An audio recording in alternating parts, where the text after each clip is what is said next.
Essa menina, que aos 9 anos já conhecia mais dor do que muitas pessoas em toda a vida, forçada a vender doces e mendigar nas ruas enquanto sofria agressões da própria avó, ela já não acreditava em milagres.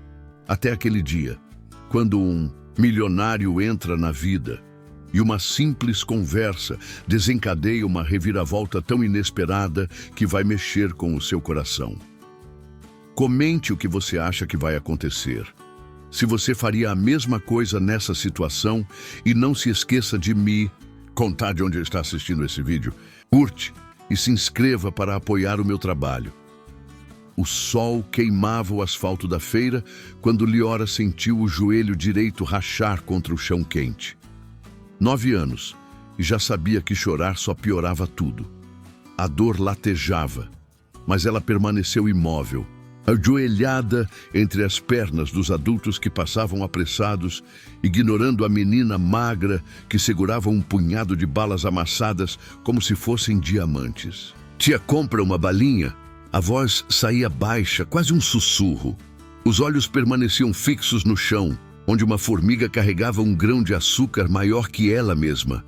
Liora se identificava com aquela formiga, pequena, carregando um peso desproporcional, invisível para quem passava. Uma sombra parou diante dela, sapatos masculinos, bem cuidados, contrastando com os chinelos furados que ela usava. Liora não ousou levantar o olhar. Sabia que alguns homens paravam só para dizer coisas que a faziam sentir suja por dentro. "Quanto custa?" A voz era diferente, cansada, mas gentil. Ainda assim, Liora manteve os olhos baixos enquanto mostrava o pacote amassado. 50 centavos, tio." "E você, quanto custa?" O coração de Liora disparou. Essa pergunta ela conhecia bem e sempre terminava mal. Começou a se levantar, pronta para correr, quando a voz continuou. "Quanto custa para você ter um nome?" Ela piscou confusa. Finalmente levantou os olhos e viu um homem de barba desalinhada, terno amarrotado e expressão que carregava uma tristeza tão profunda quanto a dela. Sigismundo observava aquela criança como quem reconhece um reflexo no espelho. "Eu tenho nome", murmurou Liora, ainda desconfiada. "Qual é?" Ninguém nunca havia perguntado isso. Na feira ela era menina, em casa inútil ou praga. Às vezes, quando a avó Adalgisa estava de bom humor, era apenas ela, Liora. A palavra saiu estrangeira em sua própria boca, como se estivesse experimentando um sapato que não sabia se servia. Sigismundo sorriu pela primeira vez em meses. "Liora, é bonito, significa minha luz em hebraico." Ela franziu o nariz. "Não sou luz de ninguém." "Talvez ainda não." Ele comprou todas as balas, pagou o dobro e foi embora sem olhar para trás. Naquela noite, no barraco apertado que dividia com a avó, Liora repetiu o próprio nome baixinho, enquanto Adalgisa roncava na cama ao lado. "Liora, Liora, Liora."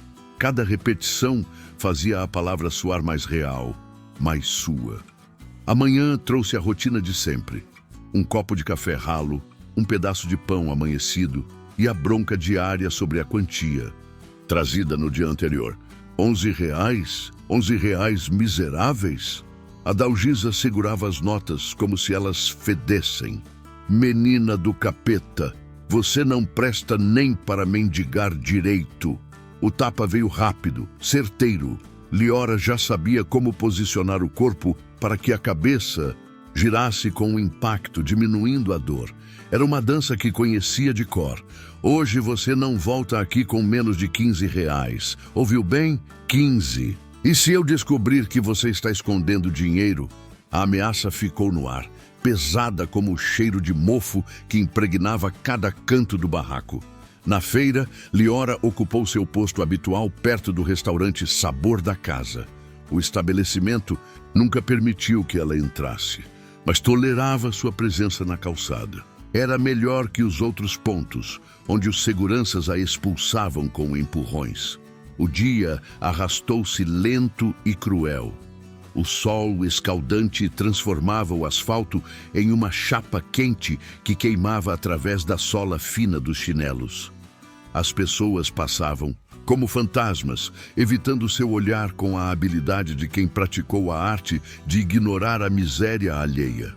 Às 3 da tarde, quando o desespero já roía suas entranhas como fome, Liora viu os sapatos conhecidos parar diante dela novamente. Desta vez, não hesitou em levantar os olhos. Sigismundo estava diferente. Havia se barbeado e vestia uma camisa limpa, mas os olhos continuavam carregando aquela tristeza antiga. Nas mãos, um saco de papel pardo. Trouxe uma coisa para você. Ele se agachou, ficando na altura dela. Sanduíche de presunto e queijo. Está com fome? Liora assentiu, mas não estendeu a mão. Confiança era um luxo que não podia se permitir. Não tem veneno. Sigismundo sorriu, dando uma mordida no sanduíche. Viu? Estou vivo. Ela aceitou a comida e comeu devagar, saboreando cada pedaço como se fosse o último. Fazia 2 dias que só havia provado farinha misturada com água. Por que está fazendo isso? Perguntou entre mordidas. Sigismundo ficou em silêncio por um longo tempo, observando o movimento da feira. Porque você me lembra alguém. Quem? Minha filha. Onde ela está? A pergunta atingiu Sigismundo, como uma bala. Ele fechou os olhos e Liora viu uma lágrima escorrer pelo rosto barbado. Naquele momento ela entendeu. Não precisava de palavras. A dor reconhece a dor. Ela também gostava de sanduíche de presunto e queijo. Foi tudo que ele conseguiu dizer. Quando Sigismundo se levantou para ir embora, Liora segurou a barra de sua calça. Tio, você vai voltar amanhã? Ele olhou para baixo, para aquela menina que carregava nos ombros um peso que nenhuma criança deveria carregar. Você quer que eu volte? Liora assentiu, sem conseguir falar. Havia algo naquele homem que a fazia sentir-se humana novamente. Não sabia explicar o quê, mas era como se na presença dele ela deixasse de ser apenas uma sobrevivente e voltasse a ser uma criança. Então eu volto.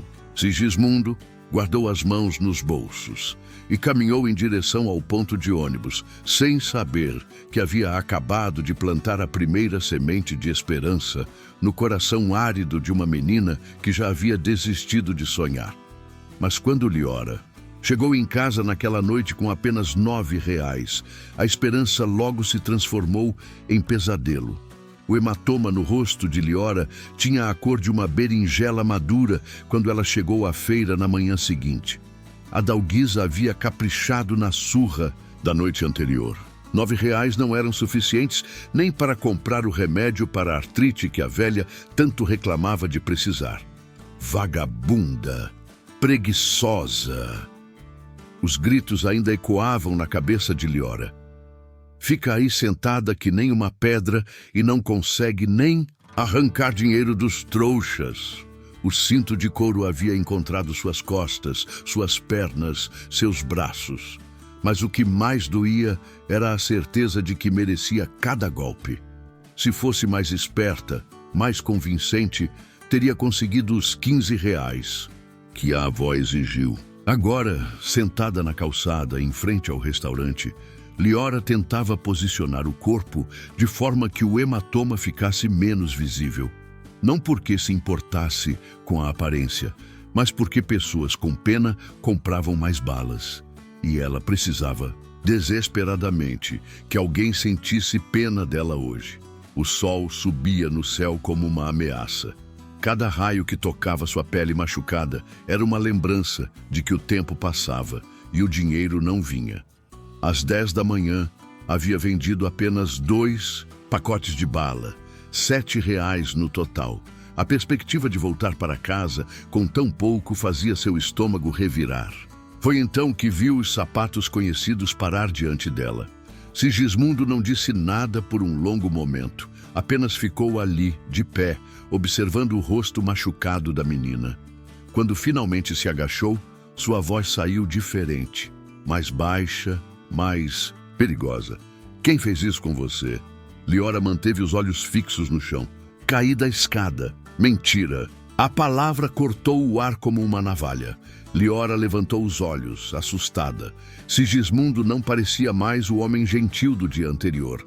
Havia algo feroz em sua expressão, algo que a fazia lembrar de um animal protegendo sua cria. Foi escada. Sim, insistiu, mas a voz falhou. Liora! Ele pronunciou seu nome como uma oração. Eu já vi muitas quedas de escada na minha vida.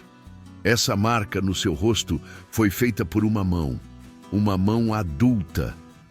As lágrimas vieram antes que ela pudesse detê-las. Anos de treinamento para não chorar se desfizeram diante da certeza de que alguém sabia, alguém via, alguém se importava. Ela disse que foi pouco, sussurrou Liora. Que hoje vai ser pior se eu não trouxer R$20. Sigismundo fechou os punhos. Por um momento, Liora teve medo dele também. Mas então ele respirou fundo e sua expressão se suavizou. Quem é ela? Minha avó, vó Adalguisa. E seus pais? Liora deu de ombros. Era uma pergunta que já havia parado de se fazer.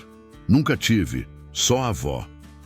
Sigismundo tirou a carteira do bolso e pegou uma nota de R$20. Liora olhou para o dinheiro como se fosse uma miragem. Pega, disse ele, estendendo a nota. Não, eu posso. Você já comprou bala ontem. Estou comprando esperança hoje. Liora pegou o dinheiro com mãos trêmulas. R$20. Era mais do que conseguia ganhar em 3 dias bons. Mas junto com o alívio veio a desconfiança. O que você quer em troca? A pergunta saiu mais dura do que ela pretendia, mas já havia aprendido que ninguém dava nada de graça. Sempre havia um preço. Sempre havia algo que os homens queriam em troca. Sigismundo pareceu entender o que ela estava insinuando. Seu rosto ficou vermelho de indignação. Eu quero que você coma, disse ele, tirando outro saco de papel do bolso. Quero que você não apanhe hoje. Quero que você tenha 9 anos e não 40. Desta vez, era um pão de açúcar e uma garrafa pequena de suco. Liora comeu em silêncio, observando aquele homem estranho que a tratava como se ela fosse feita de cristal. Por que está fazendo isso? Perguntou novamente. Sigismundo olhou para o movimento da feira, para as pessoas que passavam sem ver, para o mundo que seguia girando enquanto uma criança sofria em silêncio. Porque há 3 anos minha filha morreu num acidente de carro. Ela tinha 8 anos. Sua voz era um sussurro áspero. E desde então eu acordo todos os dias desejando ter feito mais por ela quando estava viva. Ter prestado mais atenção. Ter sido um pai melhor. Liora parou de mastigar. E eu sou como sua filha? Não, você é você. Única, especial, importante. Ele a olhou nos olhos. Mas talvez, cuidando de você, eu consiga perdoar o pai que fui. Eles ficaram em silêncio por um tempo. Liora terminou de comer e guardou a nota de R$20 no bolso da bermuda surrada. Pela primeira vez em muito tempo, não sentia o peso do desespero no peito. Como era sua filha? Perguntou baixinho.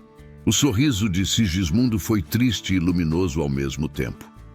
Teimosa, inteligente, sempre fazendo perguntas difíceis. Ele riu. Igualzinha a você. Eu não sou inteligente. Quem te disse isso? Todo mundo. Todo mundo está errado. Sigismundo ficou com ela até o meio-dia, conversando sobre coisas bobas, sobre a cor do céu, sobre os pássaros que roubavam migalhas dos clientes do restaurante, sobre como seria bom se existissem máquinas que transformassem tristeza em alegria. Liora descobriu que podia rir. Havia esquecido que sabia fazer isso. Quando ele se levantou para ir embora, prometeu voltar no dia seguinte. Liora acenou até perdê-lo de vista, depois contou e recontou o dinheiro no bolso. R$20. Não precisaria apanhar hoje. Mas quando chegou em casa, descobriu que a vida tinha outros planos para ela. Onde você conseguiu isso? A Dalguisa segurava a nota de R$ 20 entre os dedos ossudos, os olhos estreitados de desconfiança. Vendi muita bala hoje. Mentira! Você não vende nem R$ 5 num dia bom. A velha se aproximou, o hálito azedo invadindo o rosto de Liora. O que você fez para conseguir esse dinheiro? Nada, vó, juro que nada. Menina sem vergonha. Você está se vendendo, não está? A acusação atingiu Liora como um soco no estômago. Não, vó, eu nunca faria isso. Claro que faria. Sua mãe era uma puta e você puxou a ela. O tapa veio sem aviso, depois outro e outro. A Dalguisa estava fora de si, gritando coisas horríveis sobre a mãe que Liora nunca conheceu, sobre como todas as mulheres da família eram vagabundas, sobre como ela não passava de uma boca inútil para alimentar. A partir de hoje, você me traz R$ 30 por dia. Ouviu bem? 30. E se eu descobrir como você está conseguindo esse dinheiro extra, eu acabo com você. Naquela noite, Liora se encolheu no colchão fino que servia de cama, o corpo dolorido e o coração em pedaços. O dinheiro de Sigismundo, que deveria ter sido sua salvação, havia se tornado sua condenação. Agora, a Dalguisa esperava R$ 30 por dia. Era impossível. Mas o pior não era a impossibilidade da tarefa. O pior era a semente de dúvida que a velha havia plantado em sua mente. E se Sigismundo realmente quisesse algo em troca? E se ele fosse como todos os outros homens que paravam para conversar com meninas sozinhas na rua? Liora fechou os olhos, mas o sono não veio. Amanhã, quando Sigismundo aparecesse com seu sorriso gentil e suas palavras bondosas, ela teria que tomar uma decisão, confiar ou fugir. E aos 9 anos, ela já havia aprendido que confiar era o luxo mais perigoso de todos. Liora não apareceu na feira na quinta-feira, nem na sexta. Quando Sigismundo chegou ao local habitual no sábado e encontrou apenas o espaço vazio na calçada, sentiu um aperto no peito que conhecia bem. Era o mesmo vazio que sentia toda manhã ao acordar e lembrar que Beatriz nunca mais correria para seu quarto gritando "Papai, papai", com aquela vozinha aguda que costumava reclamar por acordá-lo cedo demais. Perguntou aos comerciantes da redondeza. Ninguém sabia de nada. A menina das balas simplesmente havia sumido, como se nunca tivesse existido. Mas Sigismundo sabia que ela existia. Conhecia cada marca de sofrimento no rosto daquela criança, cada tremor de medo na voz pequena. Não podia simplesmente seguir em frente como se nada tivesse acontecido. Durante 3 dias, percorreu outras feiras da cidade. Visitou pontos de ônibus, praças, qualquer lugar onde uma menina pudesse tentar vender doces. Nada. Era como se Liora tivesse sido engolida pela imensidão cruel da cidade. Na terça-feira, quando já começava a perder as esperanças, decidiu fazer uma última tentativa. Voltou ao restaurante Sabor da Casa e conversou com Dona Márcia, a proprietária que sempre tolerou a presença de Liora na calçada. A menininha das balas? Dona Márcia limpava os óculos com um pano sujo. Ah, ela apareceu aqui segunda de manhã, mas estava diferente. Diferente como? Machucada, muito machucada. A mulher balançou a cabeça. O braço estava numa tipóia improvisada, feita com um pano velho, e ela mal conseguia ficar em pé. O sangue de Sigismundo gelou. Ela disse o que aconteceu. Falou que caiu da escada de novo, mas escada nenhuma deixa marca de dedos no pescoço de criança. Sigismundo fechou os punhos. E onde ela está agora? Não sei. Apareceu só naquela manhã. Estava tentando vender as balas com a mão que prestava, mas mal conseguia segurar os pacotes. Eu até pensei em chamar alguém, mas... Dona Márcia desviou o olhar. Você sabe como é. A gente se envolve, depois vem um monte de problema. Era sempre assim. As pessoas viam, sabiam, mas fingiam que não era com elas. Sigismundo não podia julgá-las, até conhecer Liora. Ele mesmo havia passado 3 anos vivendo em uma bolha de autopiedade, ignorando o sofrimento alheio como forma de proteger-se de mais dor. Se ela aparecer de novo, eu aviso o senhor, prometo. Sigismundo deu seu número para Dona Márcia e saiu caminhando sem rumo pelas ruas. Como encontrar uma criança numa cidade de milhões? Como salvar alguém que talvez não quisesse ser salva? Não foi até o final da semana que teve uma ideia. Lembrou-se de algo que Liora havia mencionado de passagem. Ela morava no fundo do terreno do seu Joaquim. Não era muito, mas era um começo. Começou a procurar. Perguntou em padarias, farmácias, pequenos comércios. Conhecem um seu Joaquim, que aluga fundos de quintal? A maioria não sabia de nada. Alguns davam pistas vagas que não levavam a lugar nenhum.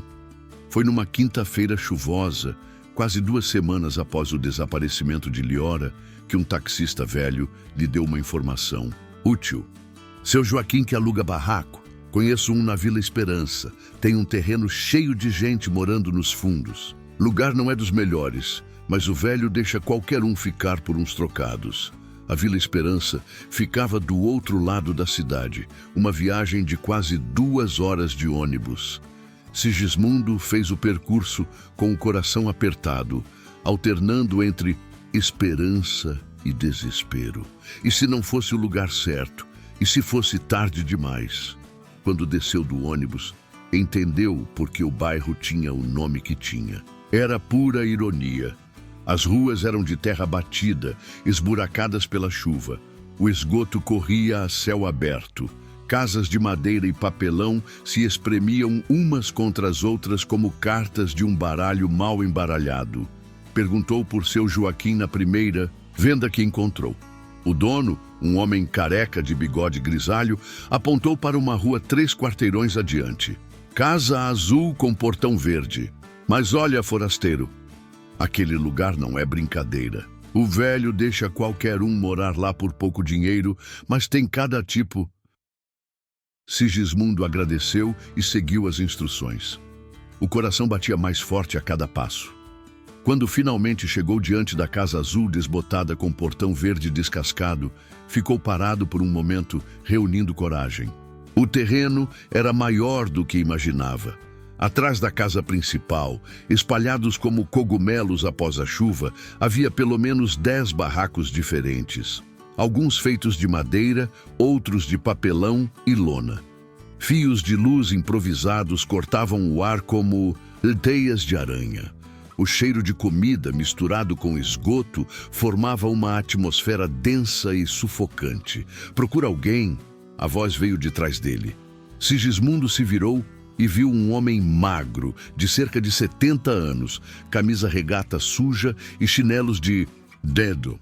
Seu Joaquim. Sou eu, quer alugar barraco? Tenho um vago ali no canto por R$ 50 por mês. Na verdade, estou procurando uma menina. 9 anos, magra, cabelo cacheado. Mora aqui com a avó. O rosto de seu Joaquim se fechou. Não sei de menina nenhuma.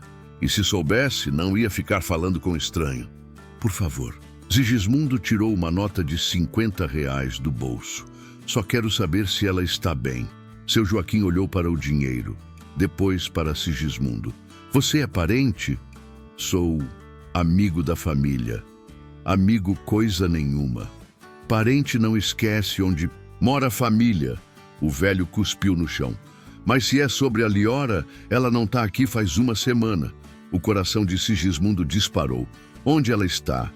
A velha Adalgisa diz que mandou ela para casa de uma prima no interior. Mas eu acho que... Seu Joaquim olhou ao redor, verificando se alguém estava ouvindo. Acho que aconteceu alguma coisa feia naquela noite. Que noite? 1 semana atrás, ouvi uns gritos horríveis vindo do barraco delas. Depois, silêncio. No dia seguinte, a menina não apareceu. E quando perguntei para a velha, ela disse que a Liora tinha ido embora de madrugada. Sigismundo sentiu o mundo girar. Posso falar com a avó? Pode tentar. Barraco dela é aquele ali no fundo, o de telha de amianto quebrada. O caminho até o barraco de Adalgisa foi o mais longo da vida de Sigismundo. A cada passo, imaginava o pior. Quando finalmente chegou diante da construção precária, respirou fundo e bateu na porta de madeira compensada. Quem é? A voz era áspera, desconfiada. Queria falar sobre Liora. A porta se abriu apenas uma fresta, revelando um olho desconfiado cercado por rugas profundas. Quem quer saber? Sou amigo dela. Estou preocupado porque ela não apareceu. Na feira. A menina foi embora, foi morar com família no interior. Posso entrar? Só quero conversar. Adalgisa hesitou, mas acabou abrindo a porta.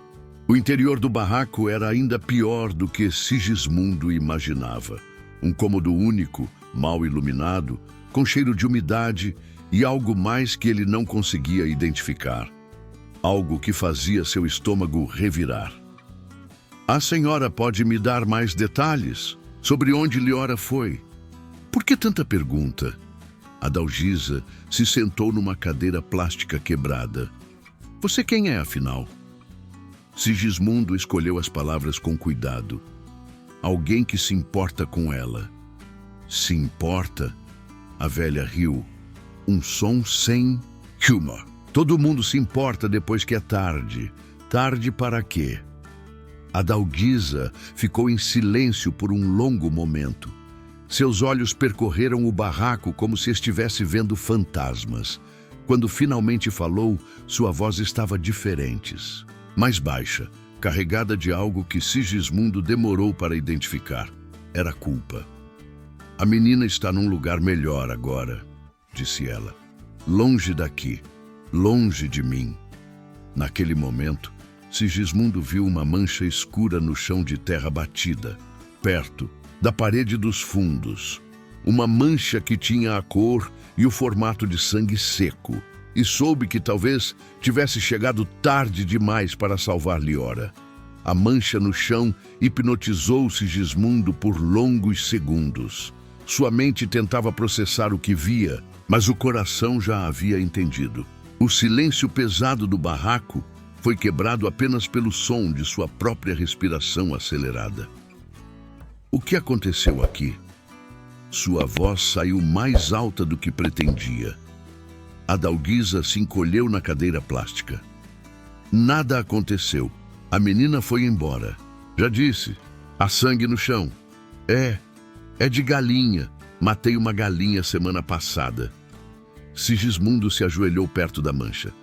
Não era sangue de galinha, era humano, e havia muito dele. Sua experiência como bancário o havia ensinado a ler pessoas, a perceber mentiras nas entrelinhas dos empréstimos negados e das promessas vazias. Adalgisa estava mentindo, mas havia algo mais em seus olhos além da desonestidade. Havia medo. Senhora Adalgisa. Ele se levantou lentamente. Vou perguntar uma última vez. Onde está a Liora?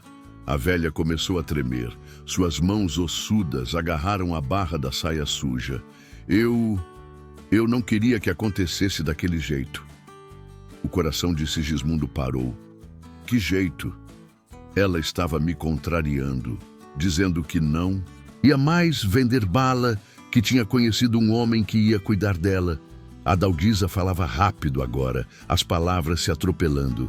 Menina descarada, achando que podia me abandonar depois de tudo que fiz por ela. Continue. Eu só queria dar uma correção, ensinar respeito. Mas ela não parava de gritar, dizia que ia fugir, que você ia buscá-la. A voz da velha se quebrou. Eu perdi a cabeça. A bengala estava na minha mão e... Sigismundo fechou os olhos. Quando os abriu novamente, havia lágrimas escorrendo por seu rosto. Você a matou. Foi sem querer. Eu juro que foi sem querer. O silêncio que se seguiu foi ensurdecedor. Sigismundo se sentiu desconectar da realidade, como se estivesse assistindo a cena de fora do próprio corpo. Liora estava morta. A menina que havia despertado nele algo que pensava ter perdido para sempre estava morta. E ele tinha chegado tarde demais. Onde está o corpo? Adalgisa apontou para os fundos do barraco com o queixo. Ali atrás, cavei um buraco. As pernas de Sigismundo falharam. Ele se apoiou na parede para não cair. A pequena Liora, que comia sanduíche como se fosse a última refeição da vida, que repetia o próprio nome para se lembrar de que existia, estava enterrada como um animal nos fundos daquele barraco imundo. Por que me contou? Conseguiu perguntar entre lágrimas. Porque você se importava com ela. A Dalguisa também chorava agora. Em 70 anos de vida, você foi a primeira pessoa que perguntou por aquela menina. A primeira que quis saber como ela estava. Sigismundo passou a mão pelo rosto, tentando organizar os pensamentos. Precisava chamar a polícia. Precisava denunciar. Mas uma parte dele, a parte que havia perdido Beatriz e agora perdia Liora, queria justiça com as próprias mãos. Eu vou... começou a dizer, mas foi interrompido por um ruído vindo de fora do barraco. Era um arranhão suave, como se alguém estivesse raspando uma parede. Depois, uma voz fraca, quase inaudível. Vó, por favor. A Dalguisa empalideceu. Sigismundo correu para a porta e a escancarou. Do lado de fora, apoiada contra a parede lateral do barraco, estava Liora. Ela estava viva, mas mal. O braço direito pendia em um ângulo estranho, claramente quebrado. O rosto estava inchado e roxo, havia sangue seco nos cabelos cacheados, mas estava viva, respirando, olhando para ele com aqueles mesmos olhos que o haviam encontrado na feira. Tio, a voz era um sussurro áspero. Você veio. Sigismundo a pegou no colo com cuidado extremo, sentindo como ela estava leve demais, quente demais. Estou aqui, pequena. Estou aqui. Ela voltou. A Dalguisa havia aparecido na porta, o rosto transfigurado pelo terror. Como ela voltou, eu pensei, o sangue. Ela não se mexia. Você tentou matá-la. Sigismundo mal conseguia controlar a raiva na voz. Achou que tinha conseguido e a enterrou viva. Não, não foi assim. Cala a boca! O grito saiu com uma força que surpreendeu até ele mesmo. Liora se encolheu em seus braços e ele imediatamente suavizou a voz. Desculpa, pequena, não foi com você. Liora tentou falar, mas apenas um gemido baixo saiu de sua garganta. Sigismundo viu que ela precisava de cuidados médicos urgentemente, mas antes disso, precisava tirá-la dali, para sempre. Você vai sumir da minha vista, disse para a Dalguisa, a voz baixa e perigosa. Vai pegar suas coisas e sair desta cidade. Se eu descobrir que você ainda está aqui amanhã, eu conto para todo mundo o que fez com esta criança. Mas eu... onde vou morar? Não tenho dinheiro, não tenho família. Deveria ter pensado nisso antes de quase matar sua neta. A Dalguisa começou a chorar, mas Sigismundo já havia virado as costas. Carregando Liora com todo o cuidado do mundo, caminhou em direção à rua. Cada passo era uma promessa silenciosa. Nunca mais aquela criança sofreria. Não enquanto ele estivesse vivo. Tio, Liora sussurrou quando chegaram à rua principal. Eu sabia que você ia me encontrar. Como sabia? Porque você é diferente dos outros. Você vê a gente. No táxi a caminho do hospital, Sigismundo segurou a mão intacta de Liora e fez uma promessa em voz alta. Nunca mais você vai voltar para aquele lugar. Nunca mais ninguém vai machucar você. Liora sorriu, apesar da dor. E a gente vai morar junto? Se você quiser. Quero. Ela fechou os olhos, finalmente segura. Quero ser sua filha de verdade. Naquele momento, no banco traseiro de um táxi em movimento, duas almas quebradas começaram a se curar. Sigismundo havia encontrado uma razão para viver novamente, e Liora havia encontrado alguém que a via como mais do que apenas um fardo. Mas o caminho pela frente seria muito mais difícil do que imaginavam.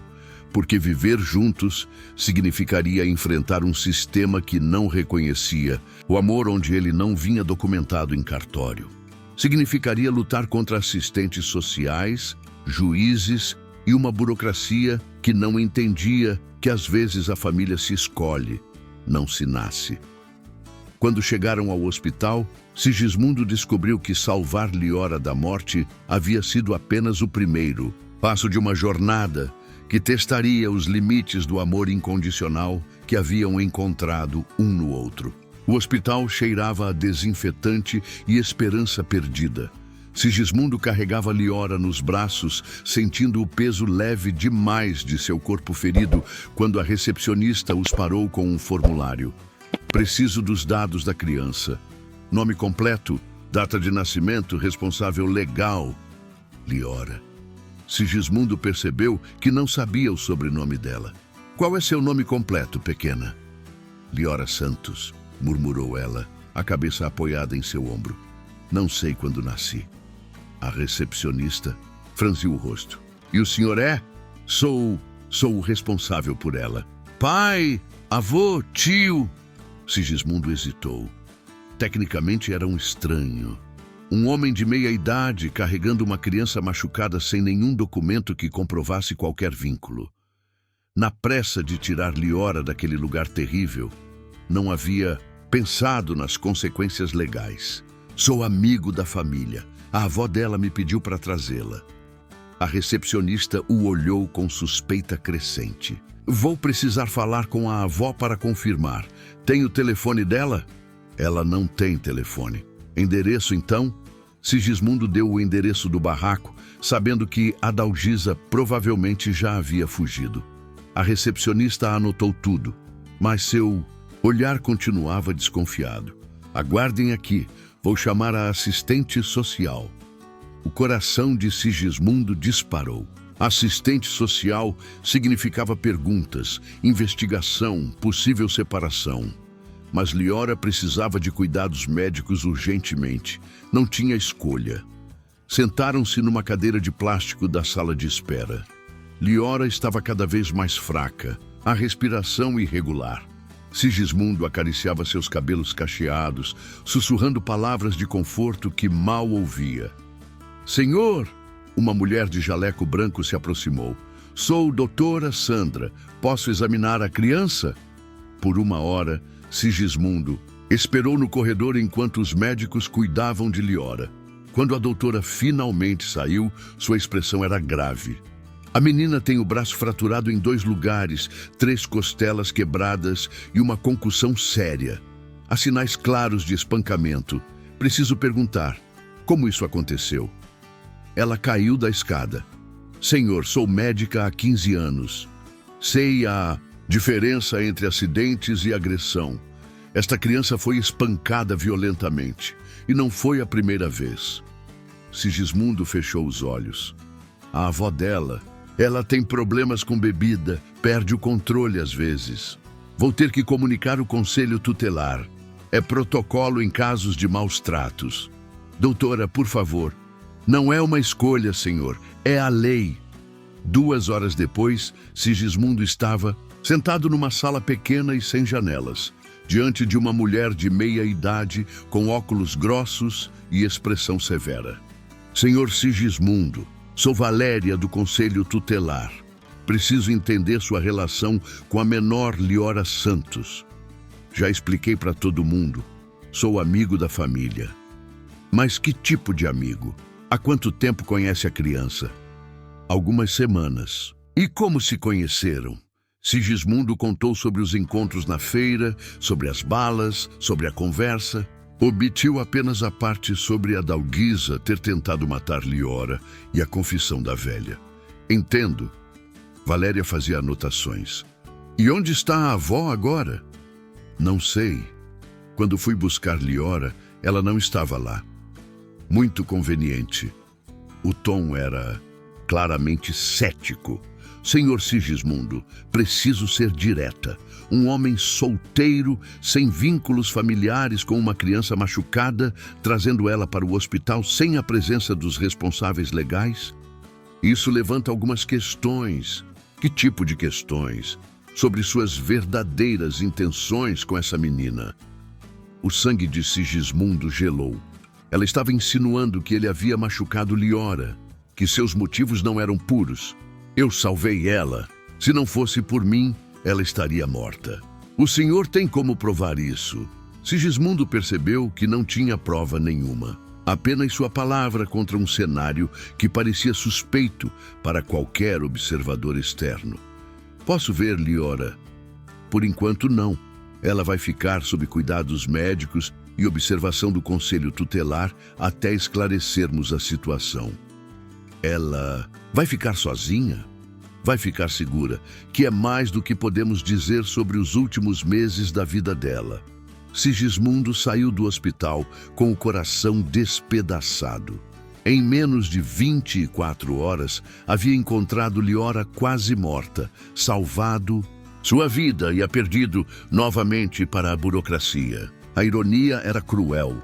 Tentando protegê-la, havia se tornado suspeito de ser seu agressor. Nos dias seguintes, tentou visitá-la várias vezes. Sempre recebia a mesma resposta. Apenas familiares autorizados. Ligou para o Conselho Tutelar diariamente. Valéria era sempre educada, mas firme. A investigação estava em andamento. Foi só na segunda semana que conseguiu uma informação útil. Um enfermeiro que simpatizou com sua história lhe contou que Liora estava perguntando por ele constantemente, que ela chorava todas as noites e se recusava a comer direito. Ela não entende por que o senhor não vem visitá-la, disse o enfermeiro. Acha que foi abandonada de novo. A notícia quebrou Sigismundo. Liora pensava que ele havia desistido dela, como todos os outros em sua vida. E não havia nada que pudesse fazer para explicar. Foi então que decidiu tomar uma atitude drástica. Procurou um advogado. Seu caso é complicado, disse Dr. Edmundo, um homem careca com óculos de lente grossa. Você não tem nenhum vínculo legal com a criança. Tecnicamente é um estranho. Mas eu a salvei. Isso não importa para a lei. O que importa são documentos, certidões, autorizações legais. E o que posso fazer? Entrar com um pedido de guarda. Mas vai ser difícil. Você é solteiro, sem experiência com crianças, sem estudo social prévio. E há o fato de que sua primeira interação com a menor resultou em hospitalização. Não foi culpa minha. Eu sei. Mas um juiz pode não ver dessa forma. Sigismundo passou os dias seguintes juntando documentos, fazendo exames médicos, obtendo certidões de antecedentes criminais. Qualquer coisa que pudesse provar que era uma pessoa idônea. Mas a burocracia se movia lentamente. Enquanto isso, Liora continuava no hospital, depois foi transferida para um abrigo temporário. Cada dia que passava, Sigismundo sentia que estava perdendo-a um pouco mais. Foi num sábado chuvoso, quase um mês após encontrar Liora, que finalmente conseguiu vê-la novamente. Valéria havia autorizado uma visita supervisionada no abrigo. O Lar São Francisco era um prédio cinza de 2 andares cercado por muros altos. Sigismundo foi revista na entrada. Assinou vários documentos e foi conduzido a uma sala pequena com 2 cadeiras e uma mesa de plástico. Quando trouxeram Liora, ele mal a reconheceu. Ela havia emagrecido ainda mais. Os cabelos estavam cortados bem curtos, quase raspados. Mas o pior eram os olhos. Haviam perdido aquela fagulha de esperança que ele se lembrava. Oi, pequena. Liora o olhou por um longo momento sem dizer nada. Depois, em voz baixa, por que você não veio me ver? Eles não deixaram. Tentei todos os dias, mas não deixaram. Você ia me abandonar mesmo? A pergunta perfurou o coração de Sigismundo. Nunca. Nunca na vida. Então por que estou aqui? Era uma pergunta para a qual ele não tinha resposta adequada. Como explicar para uma criança de 9 anos as complexidades do sistema legal?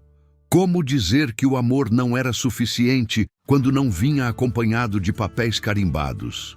Estou lutando para você voltar para casa comigo, mas é complicado. Complicado como? Os adultos têm regras bobas. Dizem que só família pode cuidar de criança.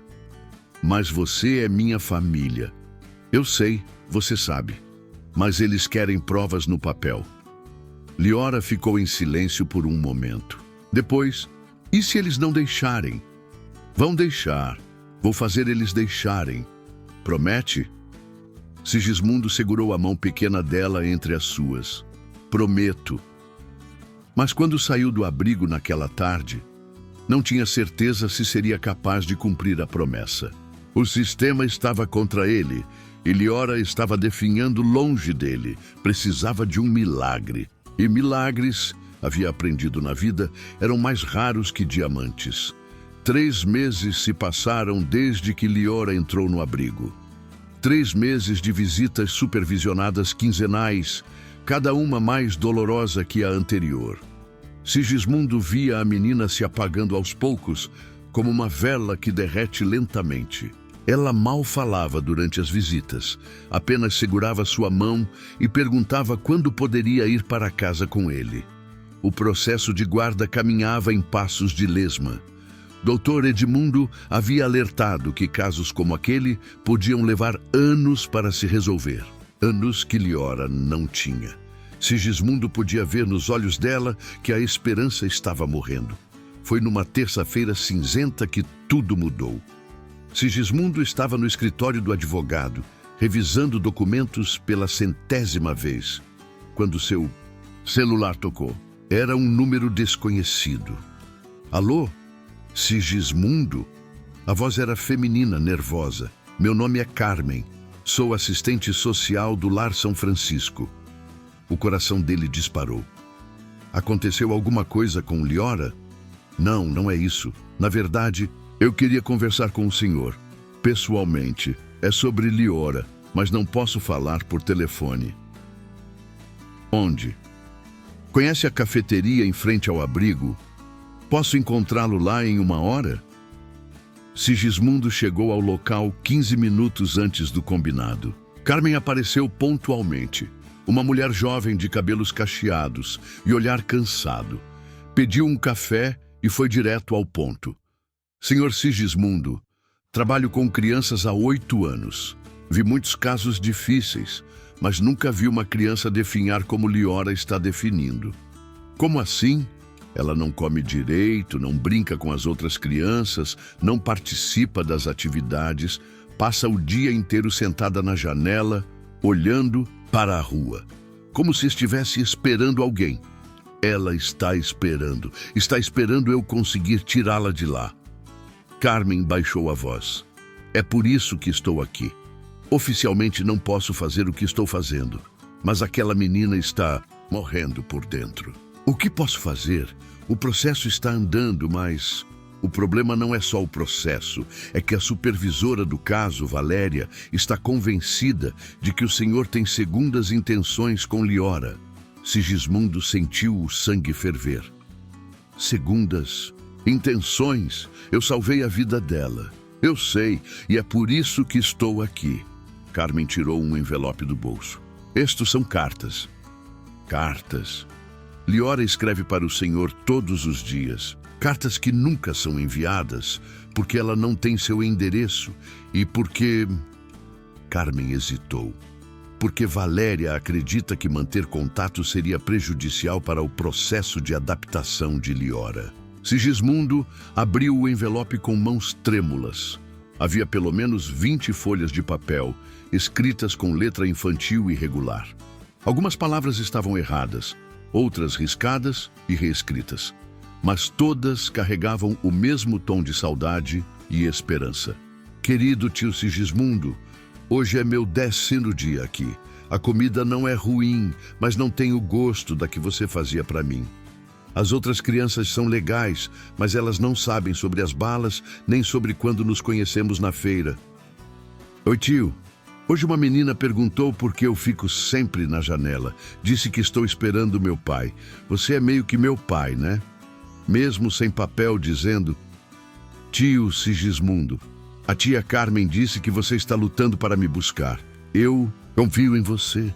Confio que você não vai me esquecer como os outros fizeram. Sigismundo não conseguiu continuar lendo.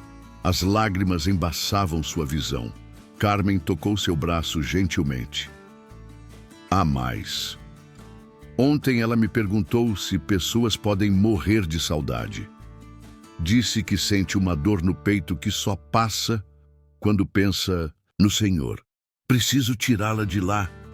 É para isso que estou aqui. Tenho uma ideia, mas é arriscada e pode dar muito errado. Diga. Carmen olhou ao redor, verificando se ninguém estava ouvindo. A inspeção do Ministério Público está marcada para a próxima semana. Eles vão avaliar as condições do abrigo e conversar com as crianças.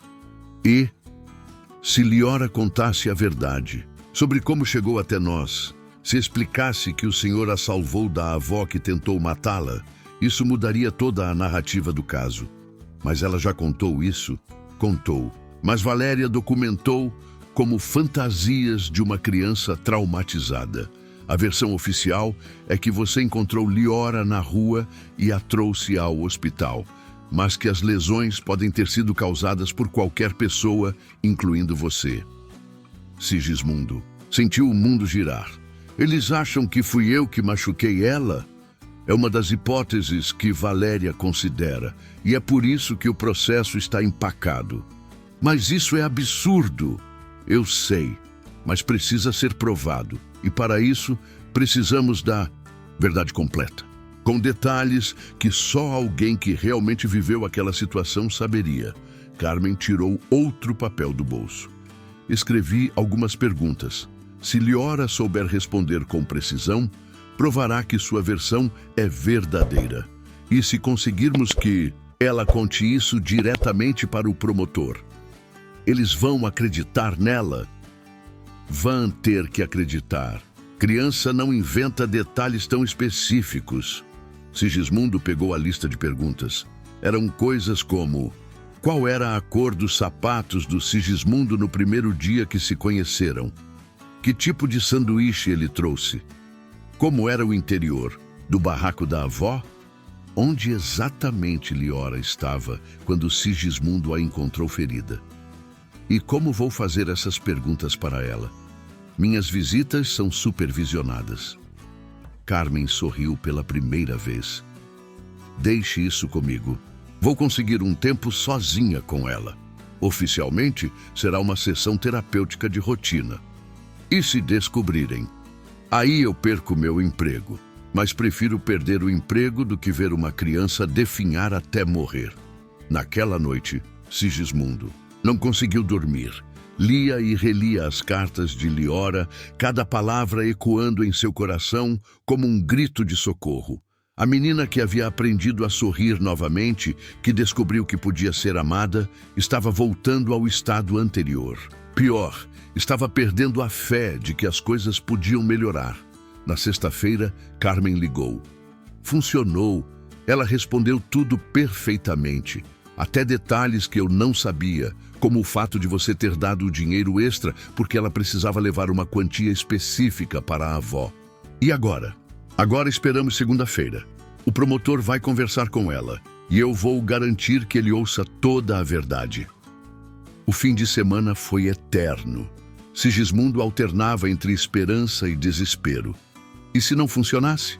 E se o promotor não acreditasse? E se Valéria descobrisse o que Carmen havia feito? Na segunda-feira, às 15h, seu telefone tocou. Sigismundo, é Carmen. Precisa vir aqui, agora. Aconteceu alguma coisa? O promotor quer falar com você. É bom sinal ou ruim? Venha logo e descobriremos. Sigismundo chegou ao abrigo em 15 minutos. Carmen o esperava na recepção, o rosto ansioso. Dr. Mário está na sala da diretoria. Ele conversou com Liora por 2 horas. E ele pediu para chamá-lo. Só isso que sei. Sigismundo foi conduzido a uma sala onde um homem de meia idade, cabelos grisalhos e ar sério, aguardava atrás de uma mesa cheia de papéis. Senhor Sigismundo, sou o Dr. Mário, promotor da Vara da Infância. Conversei extensamente com Liora hoje. E É uma menina muito inteligente e muito específica em seus relatos. O promotor o estudou atentamente. Ela me contou uma história interessante sobre como vocês se conheceram e sobre o que aconteceu na casa da avó dela. Sigismundo aguardou em silêncio. Também me mostrou isto. Dr. Mário colocou sobre a mesa uma folha de papel amassada. Era um desenho infantil mostrando duas figuras de mãos dadas. Uma pequena, outra grande. Embaixo, com letra irregular, estava escrito: Eu e meu pai do coração. Senhor Sigismundo, continuou o promotor, baseado no que ouvi hoje e nas evidências que conseguimos levantar, vou recomendar que sua solicitação de guarda seja aprovada, com algumas condições. O coração de Sigismundo parou. Aprovada? Liora precisa de acompanhamento psicológico. O senhor precisa fazer um curso de preparação para pais adotivos. E haverá visitas de acompanhamento regulares por 2 anos. Eu aceito tudo que for necessário. Então prepare-se, porque em 1 semana, Liora Santos vai para casa de verdade. Quando Sigismundo saiu da sala, Carmen estava esperando no corredor com Liora ao lado. A menina correu para ele e pela primeira vez em meses, seus olhos brilhavam novamente. É verdade, tio? É verdade que vou morar com você para sempre? É verdade, pequena. Para sempre. E pela primeira vez, desde que se conheceram, eles puderam abraçar sem pressa, sem supervisão, sem medo, porque finalmente, depois de tanto sofrimento, haviam encontrado o caminho para casa.